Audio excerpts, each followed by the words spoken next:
Welcome to the Liberty Mindset. Come and explore some of the ideas and issues facing our liberty. 2022 is an election year. As libertarians, we ask that you consider voting in the Liberty Mindset.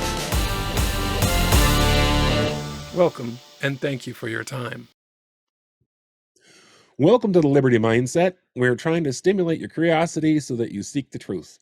Today we talk about the 9th and 10th Amendments. In 2001, the then Illinois Senator Barry Obama said this about the Supreme Court and the Constitution. The Supreme Court didn't break free from the essential constraints that were placed by the Founding Fathers in the Constitution, at least as it's been interpreted. And the Warren Court interpreted it in the same way that generally the Constitution is a charter of negative liberties. It says that the states can do to you. It says what the federal government can't do to you, but it doesn't say what the federal government or state government must do on your behalf. This embodies what the difference is between those of the liberty mindset and those who are authoritarian, regardless of the political party. One of the things before Congress is marriage.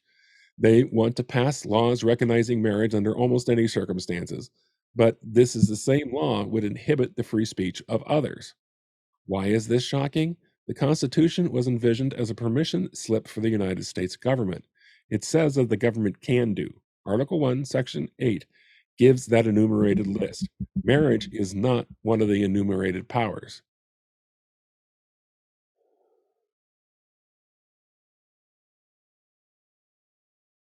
An interesting read is the annotated Constitution. This is a document that our representatives use to decide on their voting on bills. The interesting thing is the section on the Commerce Clause and the implied Commerce Clause. The link will be in the description of this video. My wonderful co-host Jimmy and I are talking about the idea of the 9th and 10th Amendments. Hello, Jimmy, and what do you think? Negative liberties or an undefined space like Barry said, or golden handcuffs to keep the government in check? I think they're all those apply in different aspects, not just one necessarily, depending upon how you're going to look at it, of course. I did find it interesting, the idea of the undefined space, because there is a lot of wiggle room. And then there's weird verbiage that can be interpreted differently nowadays too, which does construe things. Well, I don't disagree with the fact that obviously our government, meaning the House and Senate in the United States especially, but true here in Oregon as well, view the Constitution as something more or less to get around versus something to be obeyed. Like a hurdle. Yeah, like a hurdle, which is, I suppose, good. But the original idea was that the Constitution only gave specific duties to the United States government. There are 8 enumerated powers: to impose and collect taxes, to provide for debts, the power to borrow money on behalf of the United States, the regulation of commerce, both the internal and interstate level. This is also included in the tribes as well. Congress shall have the power to establish currency and coin money, the power to establish post offices, to provide for and maintain a navy, organize, train, and arm a militia, an exclusive power to legislation matters of the country. I love that last one because that is what I would call vague. And yet, they constantly are trying to regulate things like speech. The gay marriage bill, which it's not that I'm against gay marriage, I'm against the government being anything to do with marriage one way or the other. Yeah, why does the government need to be a part of that is my big question it's there. Not part of the enumerated powers. And no. They talk about marriage licensing and that the other thing, which of course history tells us was nothing but a racist ploy to keep blacks and whites from marrying each other. Yeah, it didn't work. No, it didn't work, and it shouldn't work. I mean, I was in South Africa. I lived in Lesotho, Africa, which is right next door to South Africa, in 1982 to 1984. And some of my friends in Lesotho were South African refugees because they were mixed marriage couples. So they'd get married and then eventually you either lived in Durban or you lived in Lesotho. Durban is a city in South Africa, but it's a very it's part of South Africa that is much more accepting of interracial marriage. It's just, there's just a culture there for it. Interestingly enough, Durban is also San Diego's sister city in South Africa. I don't know if that means anything. Just a little tidbit there. Yeah, just a little history that we just absolutely pointless. But and so, but licensing was, originally done by the southern states to keep people of color from marrying people who, I guess you call them of non-color, white, whatever. First off, I'm human, I'm not white. Take that for what it's worth. But my melanin doesn't respond the same as someone else's. There you go. It's my Nordic heritage. It's not my fault. Anyway, so so the whole idea that the government even can regulate that, and now with the state licensing marriages, which one could argue they have that ability based on the Constitution. I don't like that ability, but that's a different discussion, because I don't like it. That's all there is to it. Anyway, but now the government has taken that and now they use the tax credits and tax benefits for married couples to impose their will upon the people. And yes, I do not think there should be a tax credit for you having children or having. I would much rather see taxes overall lowered or eliminated.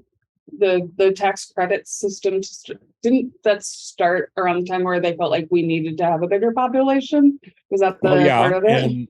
And our population is decreasing, and there is a concern that we may be shrinking, and we do need to increase the population. But there's other ways to do that too. New York, the state of New York has actually, their abortion rates surpassed their birth rates last year. So, and people are leaving anyway because, well, I couldn't live there. A lot of people are leaving the states they were in through the pandemic. So incredibly. Yeah. And California is not that much farther behind. I mean, the only reason they got an extra seat is because of all the illegal aliens they let in, which of course is another subject. But anyway, so yeah, marriage is not on the list of things. It's not, to me, I don't see it anywhere on the list as something that the U.S. government can foist over. Now, let's take a quick read of the 9th and 10th Amendments. Let's see, the 9th Amendment, the enumeration in the Constitution of certain rights shall not be construed or deny that disparage others retaining to other people. Can you read the 10th for me? The powers not delegated to the United States by the Constitution, nor prohibited by it to the states, are reserved to the states respectively or to the people. So, what does that mean to you?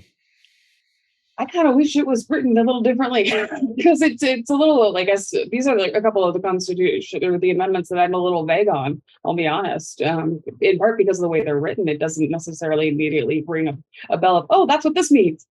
Because I'm sitting here, I'm like, to deny or disparage others retained by the people. Well, I'll admit that the language is a bit, 1791. It is. I just, form of English. I'll give you that. Can we lay on both of them a little bit? Just to, it's an interesting way to word it, but I wonder if there are people out there like me that look at this and go, "Wait, what?" Because they don't get the verbiage. Let's take a quick look at the 9th Amendment, the enumeration in the Constitution of certain rights, the listing of certain rights in the Constitution shall not be twisted. It should not be altered or changed to basically cause harm to other people is kind of what I'm gathering. Well, deny or disparage others retained by the people. So they're talking specifically about rights. So the rights enumerated in the Constitution, what this is saying is the rights enumerated in the Constitution are not necessarily your only rights. Right. The whole idea is that with the 9th Amendment is that the rights listed here, free speech, are not the only rights you have. Okay. It kind of feels like the etc. part of the amendments in a way. This is an etc. part. It really is. The last little bit, like they got tired. We're just like, let's just do something that encompasses the rest of the stuff that we already know. Well, I was reading the Mises Caucus for the Libertarian Parties, their platform, and they have an inclusion clause in the end. Mm. Just because we didn't talk about it doesn't mean we're not going to do anything about it. Which I found it was an interesting, add-on to their plan. Now, Amendment 10, the power is not delegated to the United States by the Constitution, nor prohibited to the states, are reserved for the states respectively. So anything that is not given to the U.S. government or prohibited it or prohibited by the states are reserved for the states to do. So anything that the United States has very few powers. We read the enumerated powers, these 8 powers that they have, and everything else, according to the 10th Amendment, is up to the states. That's like when you start getting into, the state choosing if a county makes a decision or a town can make a decision. I mean, Texas does this with their counties. You'll have a dry county, and then you'll have a county that you can have alcohol in, and they put that information to the people who live there. Well, and makes sense in some ways. And this is where the recent decision on January 6th. abortion, abortion comes through because people say they outlawed abortion. Well, no, they didn't outlaw abortion. They just kept the federal government from regulating it. But that was the everybody's changing that one. Yeah, that's how the narrative keeps getting flipped, is that they've outlawed it, but no, that's not how it is. No. They decided the states get to make that decision. And all the states is the appropriate place. Yeah.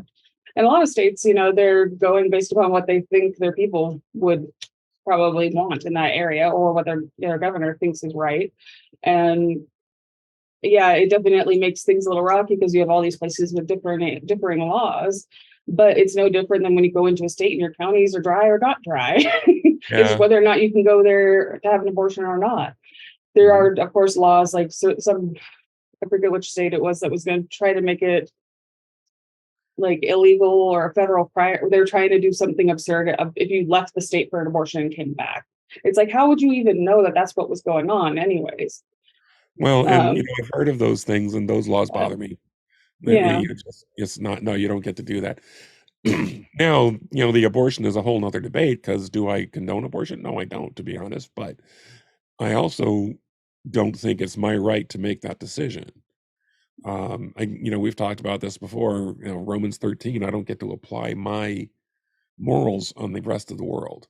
As a Christian, that's not my job. And huh? Yeah, I mean, you can still feel like it's not something that you would partake in, but still want to give other people the choice to make that decision for themselves. Yeah, well, and abortion is first mentioned 4,500 years ago by this guy named Hippocrates. He's known just as the guy named Hippocrates. Yeah, just a guy named Hippocrates. He wrote about abortion, and he said, this is how you do it. And he said, the risk of infection is so great, it is better to not do it. Okay. Now, that was 4,500 years ago with technology different. Okay. Right. But his point was it was possible. They knew about it. And they called it exposing the child in the time of Christ. And it was common throughout. Yeah. It was common throughout the Roman Empire. Because they used sex as worship, so they would have to abort the babies. They had various ways of doing it, and sometimes they would just birth the baby and leave it somewhere. And that was, it's still in a form of abortion. It's just like in California, they're passing this birthday abortion thing where up into delivery, they can, kill the child. Well, I find that abhorrent. Okay. That's my choice to find it. I mean, I find it abhorrent. And, my thing is that, at what point you have to recognize that is a life, not just a ball of flesh.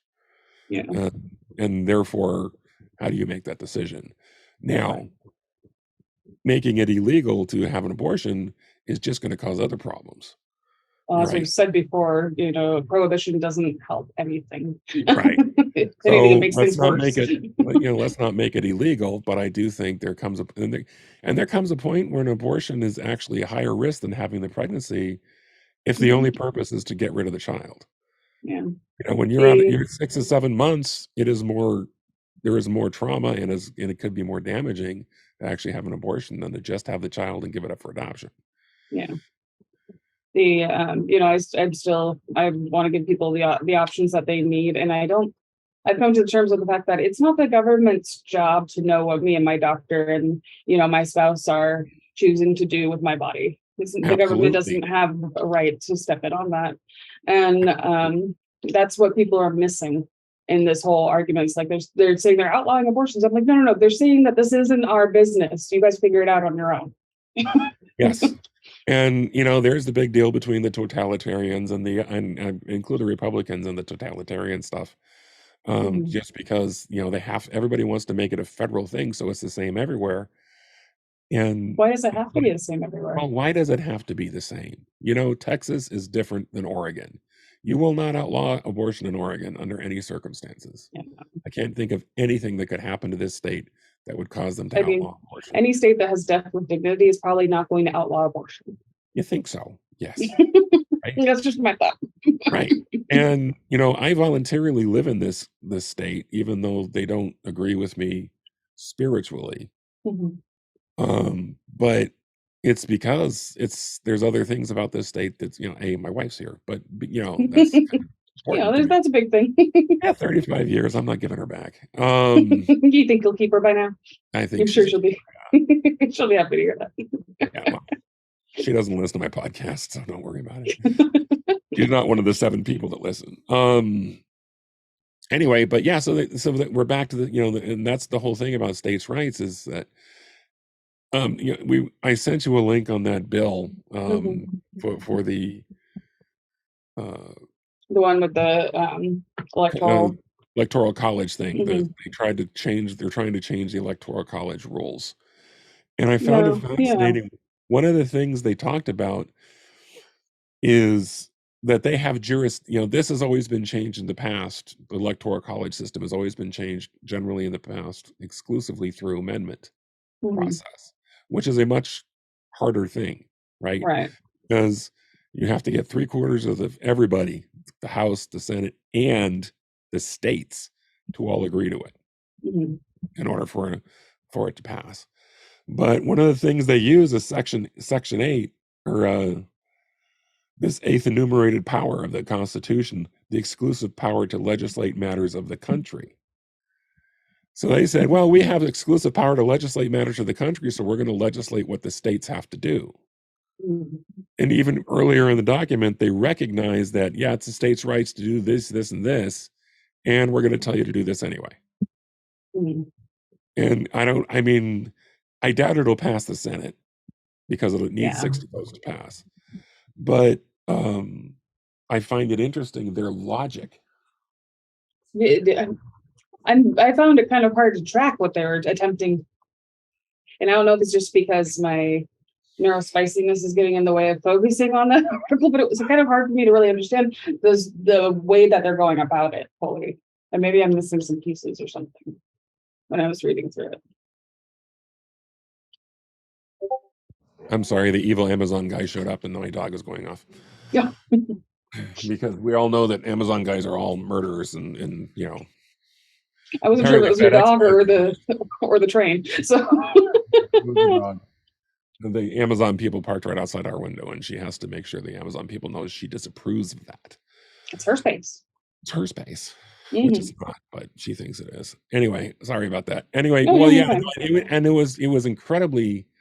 The whole thing was incredibly written. I wonder if I should put a link to the. Yeah, put a link to it because I have it here and I read through the majority of it, and there were still times where I'm like, wait, what is going on here? Well, they went back and forth, and they spent so much time telling you how evil and how terrible the January 6th event was. Well, and I'm like, okay, and then I'm like, how do these link up, and then how does this link to that, and where are we going with this? Like, are we just trying to put Trump's name in it to get attention? Yes, I think so. That's what it seems like to me. Yeah, and I really do think so. And they're trying to make it so the states can't decide on their own about their They're trying to eliminate the possibility that states can do what Arizona tried to do and did it badly. Okay, Arizona tried to send a second set of electors in order to usurp the previous set of electors that they sent. However, they didn't do it right. because they didn't pass something that went through the whole legislature. The Republicans got together and said, we're just going to send these electors. It wasn't quite, even by Arizona law, it wasn't quite right. So Mike Pence, I think, and as much as I hated the decision, Mike Pence made the right decision in counting the Electoral College the way he did. Yeah. He followed the law. Okay. And no, I do not think that Trump should be president now. I do not, do I think the election was quirky? Sure. But all of that, quirky. Yeah. Let's try to be neutral. And no. And thank you. And so I don't, on January 6th, they made a decision. And at that point, Biden became president, and there is no mechanism by which to change that. Right, in the Constitution. So there is nothing that Trump, sure, we can determine that all those votes that were cast in Wisconsin that have now been deemed to be illegally collected, or all those votes here in Oregon that are illegally collected, or all those votes that we can't verify because the way Oregon laws are for people that may or may not be alive, or maybe illegal, be addresses, or may not be citizens. Sure, we could have found that out, but it wasn't done. And so therefore, once the election is certified, you're done fighting. The next thing to do is to figure out how to keep it from happening next time, which a lot of places have changed the rules so it can't. Or hopefully it won't. We'll find out in November. But it's just we're ignoring states' rights by all these things that we're doing. Well, the original founding fathers didn't want our federal government to be where it's at right now either, and a lot of the power should be at the states. But we decided not doing that. So my next question is, and there's been some interesting wins in the world recently. There was and not necessarily having to do with the 9th and 10th Amendment, but there's some interesting court wins since the Bruen decision, which was the Second Amendment decision for the New York Rifle and Pistol Club. There has been a lot of interesting decisions going on there because states have tried reinforcing their laws and have been failing because the laws that when passed have been immediately brought up on suit and lost because of the Bruen decision. Now, the Bruen decision is an amazing piece of intellectual work if you read it. And then one of the things that I tend to do is when I hear about a court decision, I actually download it and read it, even if it's 200 pages, which I think the Bruen was 180 something. And I read both sides because there's always fascinating information there. But my question is to you as a millennialist-ish. Zennial millennial thing, yeah. Yeah.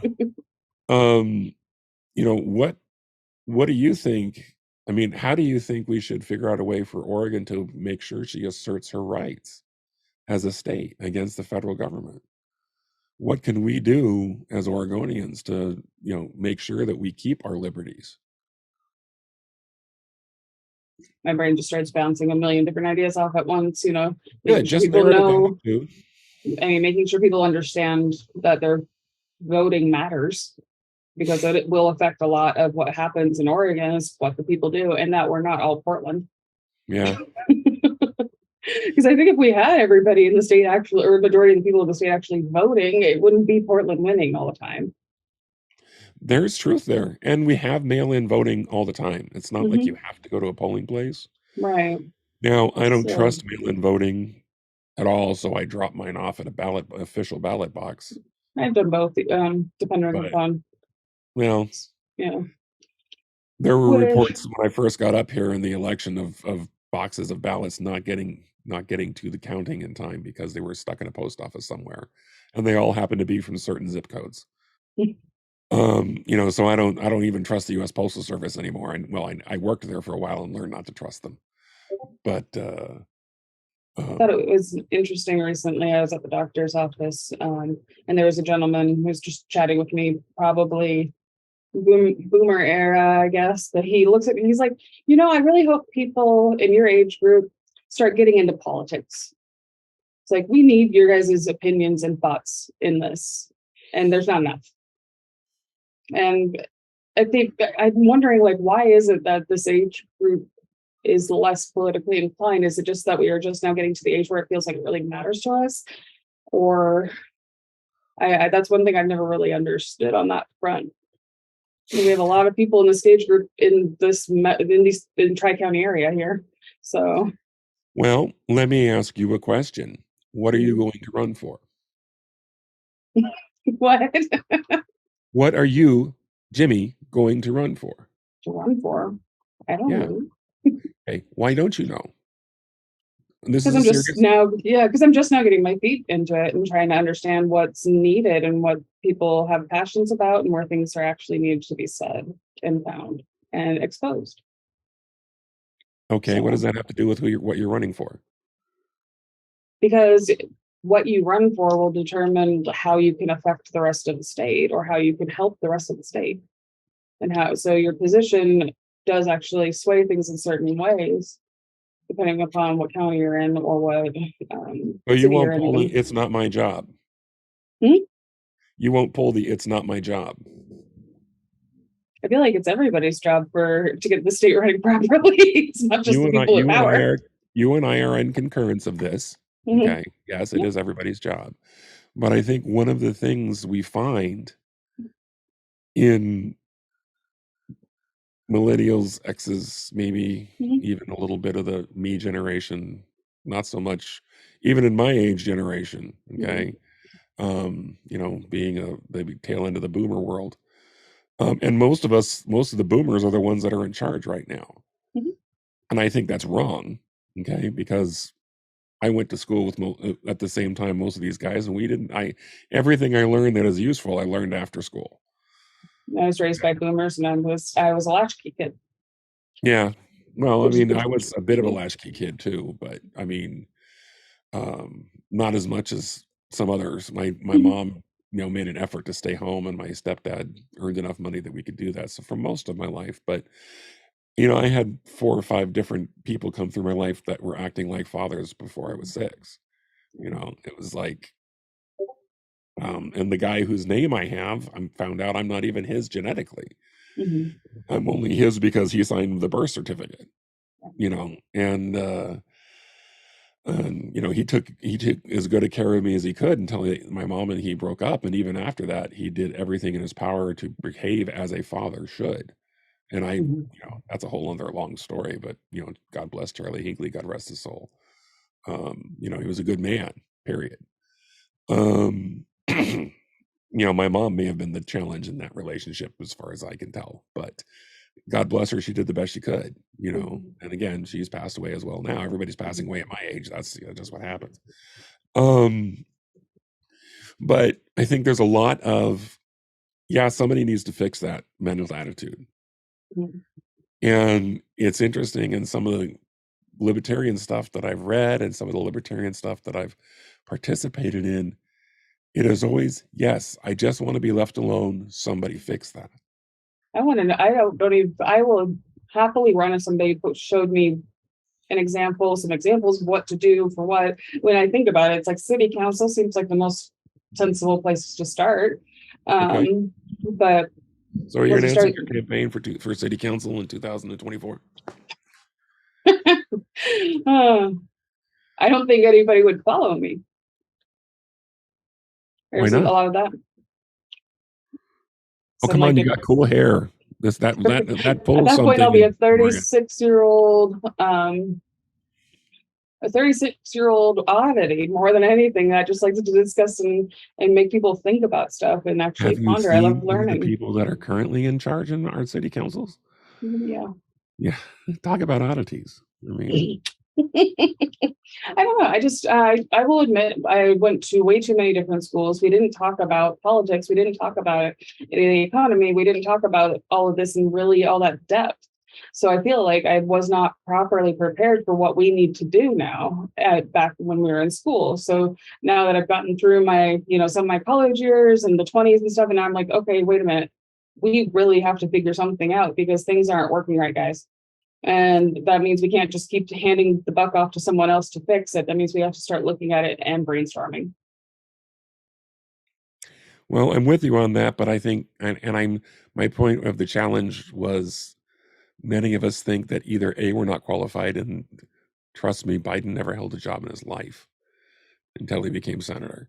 Mm. Um, you know, what we think is qualified is absolutely incorrect. And I really think we need to come to the conclusion it's not about being qualified, it's about being caring enough to do it. We have to, and I include myself in this. I should probably think about running for something as well. And I'm considering that. It's just part of me is also, I got some challenges that, you know, I don't know how good I don't know if and I should stop saying what I should do is stop saying I don't know and just see what happens and do it. One of those things where, of course, we don't know what would happen exactly. We know it's a scary thing to do, but sometimes you do have to dare to be powerful beyond measure, and you do have to step up, because by doing that, you liberate other people to feel the same, that they can do it as well. Right. And as one of those, Marianne Williamson's quote, and it was used in Coach Carter, I just yanked that from. It's one of my favorite quotes, and it's a hard one to keep living by, because it gets easy to be complacent. It gets easy to just let things go, and just keep cruising through life. It's like when I think about the idea of running for like city council, I'm like, but I work a full job, and if I had more time on my hands, maybe that would help, and all these other things. It's like all I'm looking at are the hurdles. I'm not looking at what could come of it in a positive light. I'm not flipping the narrative around. Well, and I personally really want to save this country, the United States of America. I really am worried about her. But I also think that the place to focus on that is locally, because there is so much power in people around us and how we all interact, that I really think that, let's start with what's happening in Hillsborough or Tigard or, whatever city you're in, whatever county you're in, whatever district you're in, looking at how we can fix things there, because, that bubbles up. It really does bubble up into the whole, big thing, and we will learn as we go. And that is the challenge I've seen with the Libertarian Party, is they're really struggling hard in Oregon to organize and to get things better. People But are too neurospicy to be organized. well, there's that. Insert joke, but yeah. Yeah, no, but the neurospicy thing is, there are a bunch of us in the Libertarian Party who are neurospicy. I'll get to that. But at some point we have to decide that we're going to be willingly in charge. Yeah. And I don't mean that in I'm in charge egotistical manner, but I mean it in order to free, free. Let's, if you're in the rest of the United States and you're a libertarian, guess what? Let's open up Oregon to a free state situation, right? Mm-hmm. Everybody move to Salem, move to Portland, please. If you're a libertarian, you want to come to Oregon, move to Salem, move to Portland. We'll change the world. That's all it would take, is a few 100,000 to change this state into another Connecticut, is it? That's where the Free State Project is, New Hampshire. Yeah, I think so. Let's say Connecticut. But we only have 5 million people here, and only take a few 100,000 to completely and the elections are always close.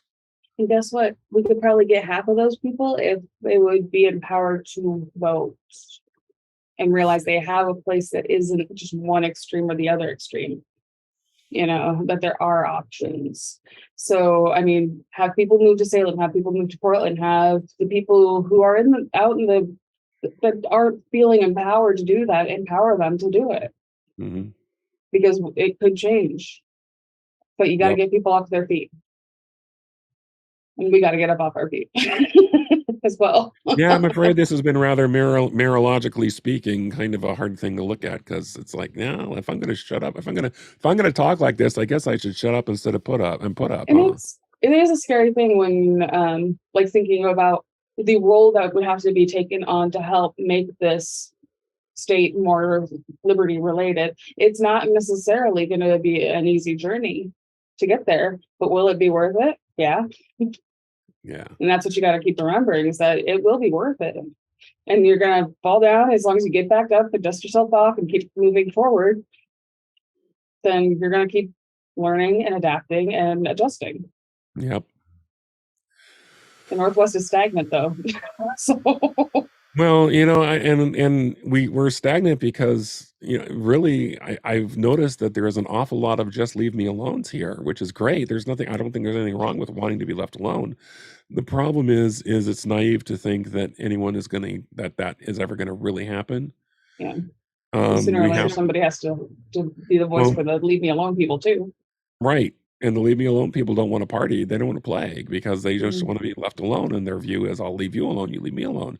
And sadly, that doesn't work because there are people out there who don't think you should be left alone. Mhm. And it's been proven throughout history that the jerks and bad guys always put themselves in charge. And those of us who want to be left alone are probably the ones that need to strive to be there in order to protect and serve versus conquer and destroy. Yeah. What was it that from oppress and subjugate? Yeah, that was it.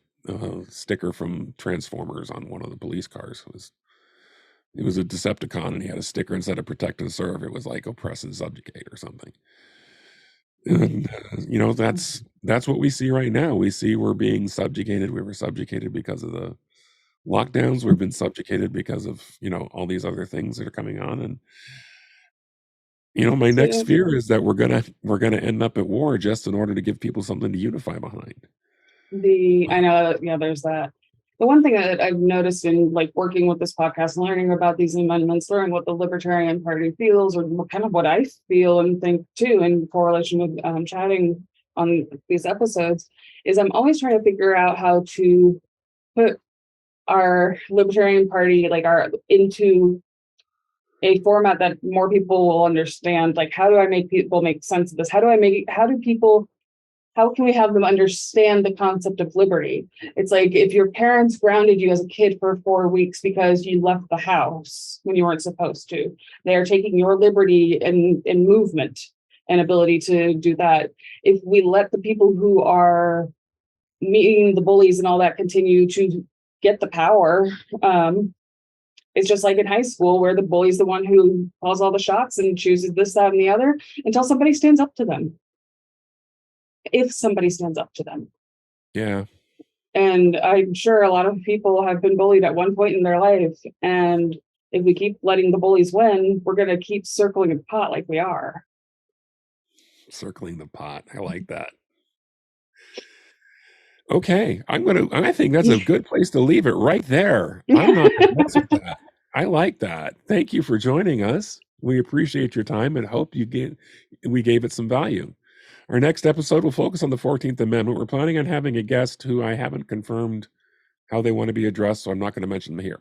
So tune in on October 11th when we have our guest on the 14th Amendment. The election is looming, so please seek truth and stay curious. Thank you.